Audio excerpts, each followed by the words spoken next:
Hello and welcome to Tapping Tips. My name's Katie Walker. I'm an EFT trainer, mentor and practitioner. And today I'm just going to go back to basics because I've had a number of people say to me, can you just show me the tapping points when using emotional freedom techniques? So today that's exactly what I'm going to do.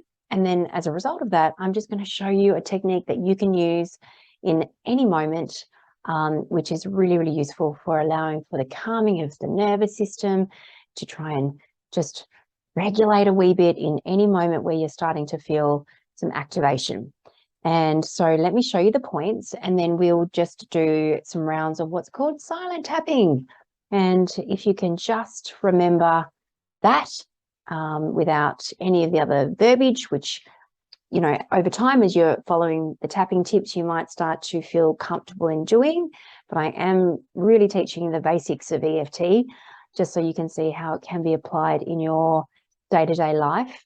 Anything that's kind of bigger and outside of that, any known or suspected trauma, absolutely advised to work with a trauma-informed practitioner. So please just remember that. But this is really to give you the sense of how you can use tapping in any moment. And I have been tapping a lot lately.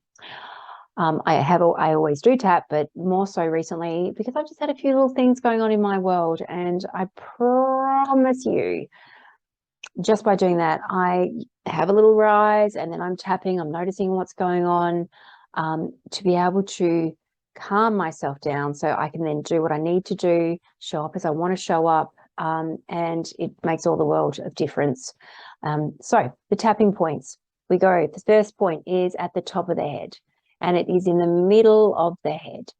And we're tapping, you can tap with your right hand, your left hand, you can tap with both. I'm a one-handed tapper. And so the pressure is like you're tapping on a table, you're not trying to bruise yourself, and you're not tapping so lightly that you kind of, oh, am I connecting? You want to feel it. And the amount of times, it can be anywhere from 7 to 8 to 9 times, but you're not going to be counting as you do it. You might also find that there's one particular spot that feels pretty good for you. I've got a couple of those, and you might just linger there a little bit longer. So that's the top of the head is the first point. Then we go to the start of the eyebrow. And again, right-handed, left-handed, both hands, whatever feels most comfortable for you. So it's the start of the eyebrow. And then we go to the side of the eye. Inside of the eye is not in the eye, not on the temple, but on the bony part of the side of the eye. And if you wear glasses, I never remove mine. If you're not exactly on the point, because there's the tapping, it is actually still sending a signal to that acupressure point. And then we go to under the eye. So you can just trace that bone underneath the eye. So it's about 1 centimeter from your eye if you're looking straight ahead, under the eye. We don't call them anything except for top of the head, start of the eyebrow, side of the eye, under the eye. Then we go under the nose, under the lip. I always call it a crevice, probably not the technical term, but it's not on the end. It's not on your lip. It's in the middle part that is the little crevice. And then the collarbone. To find the collarbone, you just trace your clavicles to where you come to the little nodules, and then you go diagonally down about 1 inch, and there's a soft indent part there. And again, you can use 2 hands, or I tend to just use my whole hand to cover both bases. So that's your collarbone. And then the last point is just underneath the arm. So if you wear a bra, it's on the bra line. Otherwise, if you know where a bra goes, that's where you're tapping with your whole hand. And again, you can use both hands, one hand, one side, like this, whatever feels most comfortable. Okay, so we're going to do that again. And as you're doing that, I'm not going to say a word. I know that might not be possible. If you follow me, you know I talk a lot. I'm going to be quiet. I'm going to hold this space for you while we go through that. And as you're tapping, just receive the breath as it needs to come in. You don't have to take deep breaths. Just bring your awareness to your breath on each point. The only thing I'm going to say is the location, top of the head. Start of the eyebrow. Side of the eye. Under the eye. Under the nose. Under the lip.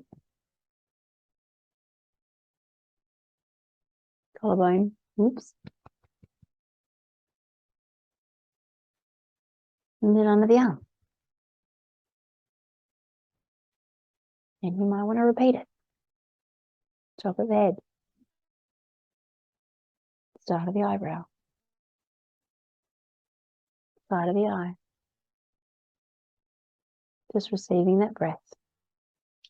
Under the eye. Under the nose. Under the lip. Collarbone. Under the arm.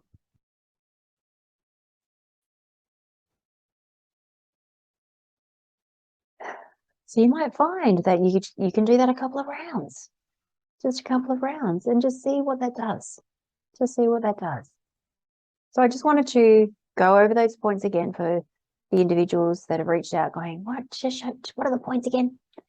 Just so you know, it's easy to follow. If the words are too much, silently tap.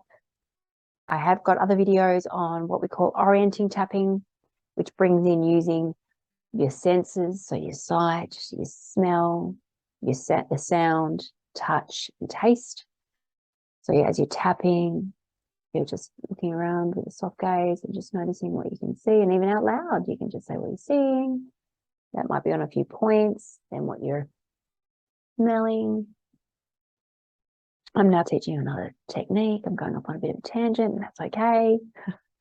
And what you're smelling, you might hear sounds. I often just hear my computer humming. Touch, I normally just put my hand on my leg and just notice the fabric. Just notice if it feels soft or coarse. Taste. I just had a cheeky little chocolate bar. I like to taste chocolate. So just know you can either silently tap or use your senses and just really be present with using those senses. So I hope that has been useful. If you want to know more, please reach out www.katiewalkereft.com or hello@katiewalkereft.com. And if you found this video useful, go back and visit, not finding my words, go back and visit other examples of how we do then bring in emotion, where we feel it in the body, what is it in relation to, and then I can show you, I'm showing you in those videos how to actually tap through that process. There's orienting tapping, there's collarbone tapping, there's all sorts of resources that you can have a look at and possibly find useful. So thank you for joining me, and I'll see you next time.